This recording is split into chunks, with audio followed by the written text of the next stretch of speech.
Hello and welcome to our weekly Bible study. Tonight we are looking at Proverbs 18 and verse 21. Proverbs 18:21, and the subject of our study is the power of the tongue. Let me read verse number 21 there of Proverbs 18, and then we'll jump on in. It says there in Proverbs 18:21, "Death and life are in the power of the tongue, and they that love it shall eat the fruit thereof." What can we learn from this verse? Well, first of all, we see that the tongue is powerful.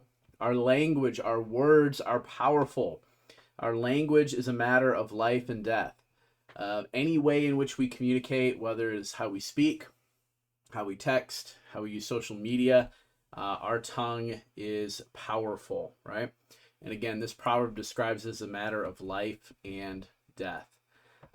James 3 is a good passage to read through if this is a subject you're interested in to further study. In James 3, 1 through 12, extended passage on our language.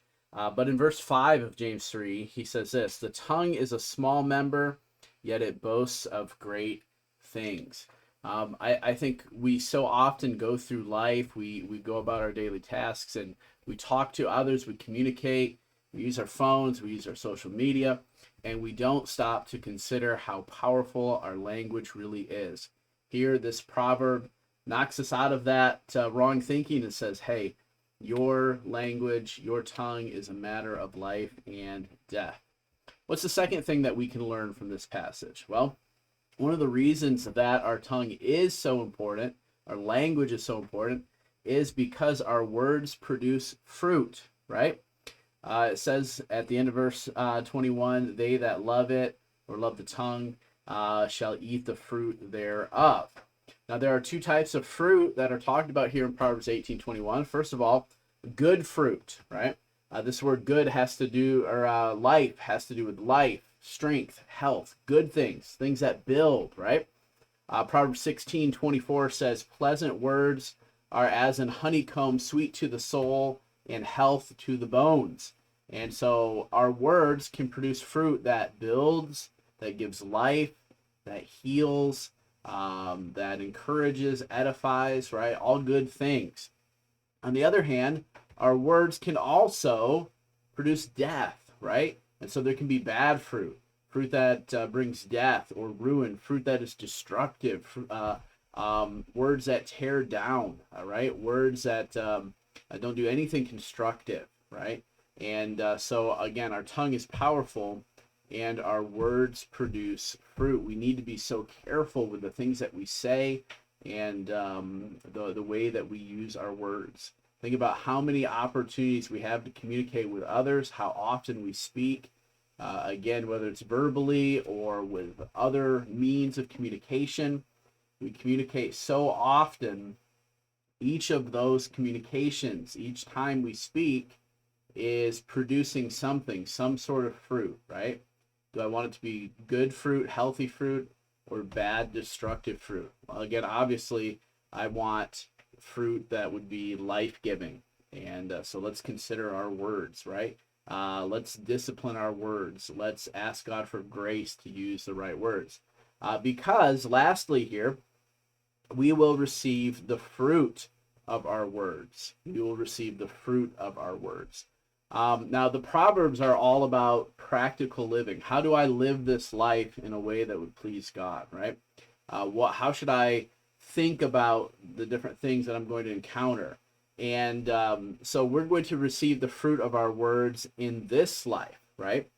So a large part of whether or not my life is filled with life-giving things and is a fountain. James talks about that. I mentioned James 3, a fountain producing sweet and good things, is my language, right? Will my life, this life, my walk, will I be remembered?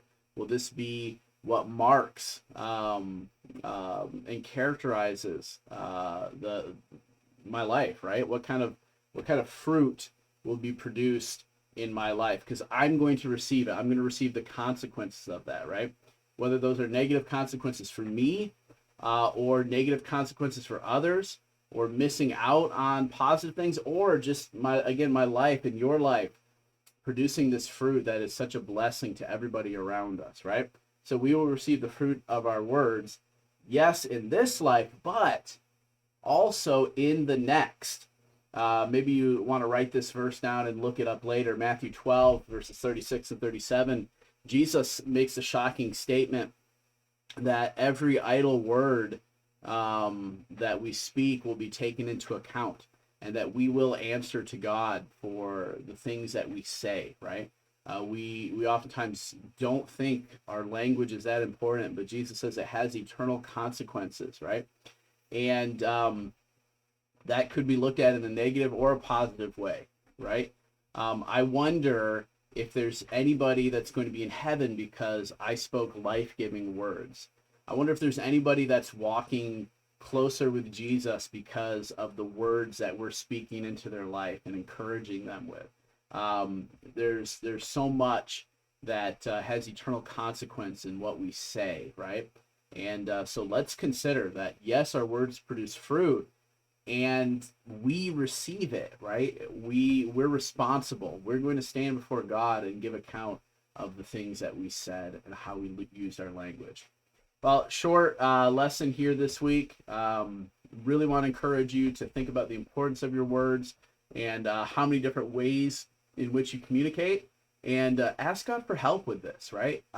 We all need help.